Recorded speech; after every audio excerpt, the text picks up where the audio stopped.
Hi, Virgo. Welcome to Pandora Astrology's monthly horoscope for January of 2021.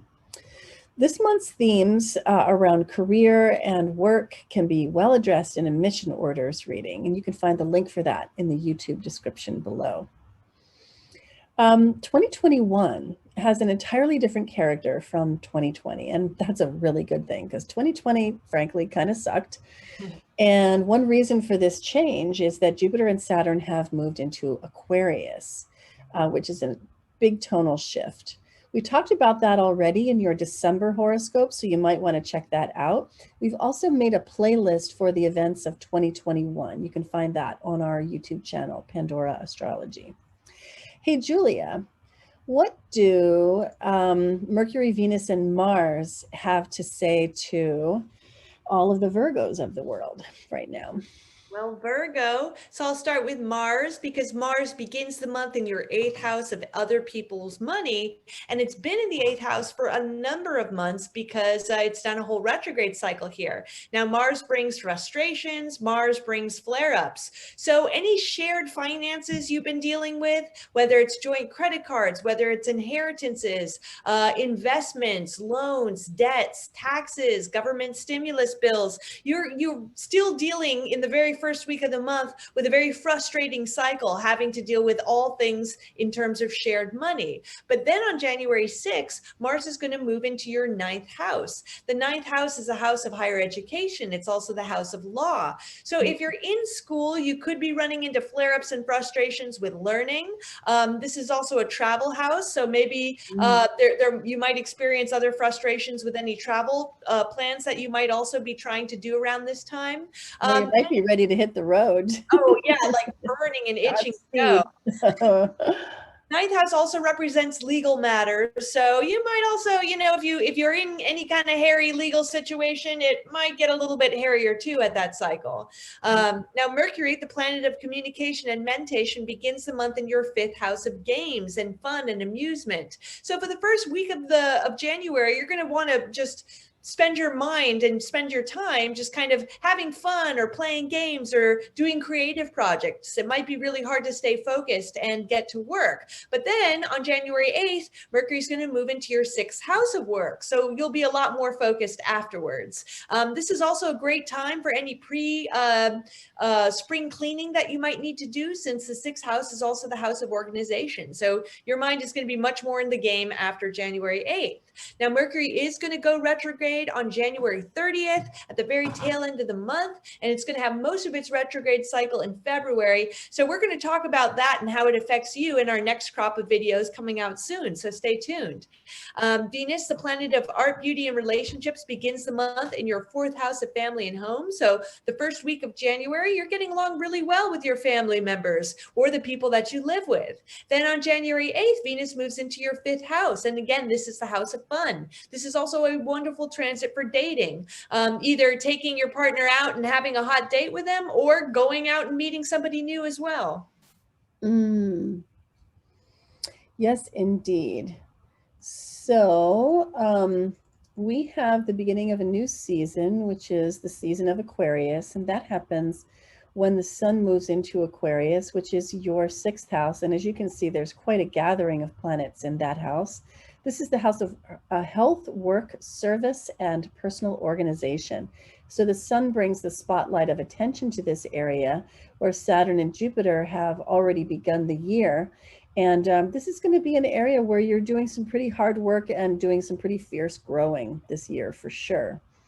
Now, we've got the first of the month's 2 moons happening on the 12th, and it's a new moon in Capricorn in your 5th house, which Julia was describing as the house of fun and pleasure and games.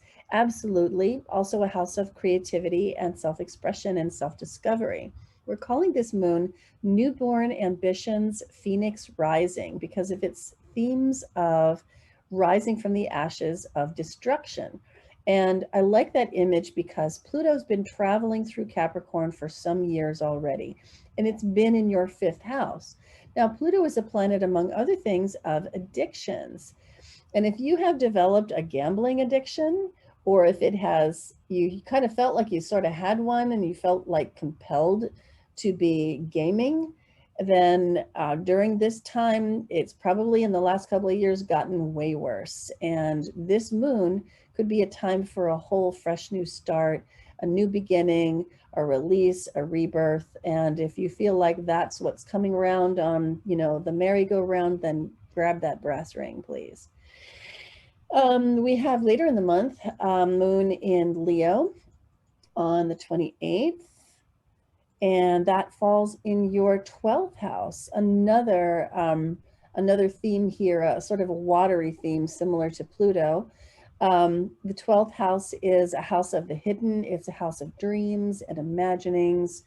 And we're calling this moon be recognized for your generosity. But the irony of it is that you don't necessarily like a lot of attention drawn to yourself, Virgo, right? You're kind of more humble and unassuming than that.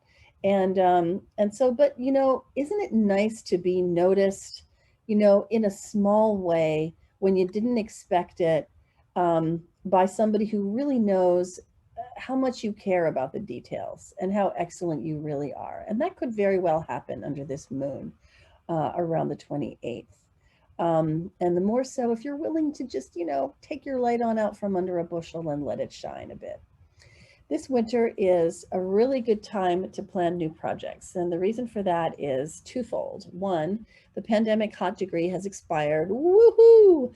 And the other is that there are no outer planets retrograde this winter in January and February. And that's really good news because it means that anything you begin, anything you birth, anything you incept during January and February will have very few obstacles to its eventual success. It'll be able to move ahead at speed. There is an exception, though, that I want you to know about, which is that the time period from January 30th to February 20th, Mercury is retrograde, and you must avoid that time if you want to have a really good chart for whatever it is that you would like to birth, whether that is like getting married.